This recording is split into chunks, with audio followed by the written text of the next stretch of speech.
Hey ho, c'est le moment de voir ensemble comment bien gérer les bordures et trames dans Excel pour pouvoir par exemple créer un joli tableau. Ici j'ai donc entré différentes données, le problème c'est que si je les imprime, eh bien le quadrillage ne sera pas visible, il faut ajouter soi-même les bordures pour que cela ressemble vraiment à un tableau. Voyons plusieurs possibilités, je vais le sélectionner entièrement pour commencer.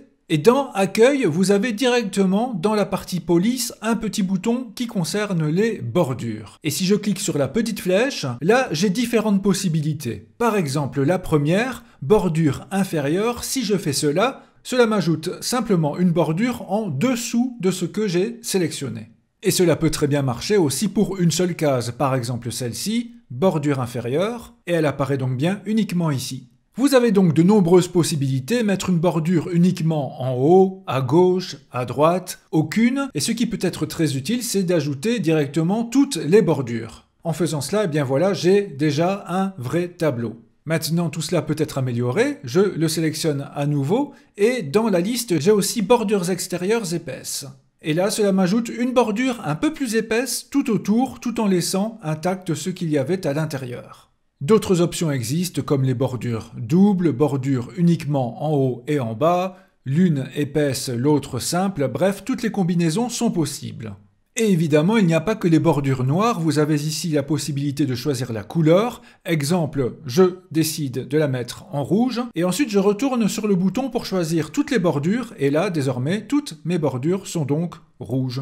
Il y a aussi le choix du style de bordure. En allant dans style de trait, là vous voyez que vous avez des bordures normales, mais aussi des pointillés, des traits pointillés et différentes combinaisons là aussi. Exemple, je choisis les traits pointillés épais, je retourne dans bordure puis toutes les bordures, et désormais vous voyez la différence. Mais si vous voulez des bordures différentes d'un endroit à l'autre, ce que vous pouvez faire aussi, c'est sélectionner ce que vous devez, et ensuite aller dans bordure, et puis autre bordure tout à fait en bas. Car là vous pourrez tout configurer, mais au même endroit. Exemple, je veux une bordure épaisse et de couleur bleue, mais seulement pour le contour. Donc après avoir fait le choix, j'ai bien cliqué sur contour. Ensuite, j'aimerais que mes bordures horizontales intérieures soient classiques, noires. Et donc là, si je clique sur intérieur, toutes mes bordures, aussi bien verticales qu'horizontales, seront ainsi. Par contre, je peux cliquer ici sur ce petit bouton-là pour uniquement prévoir cela pour les bordures horizontales.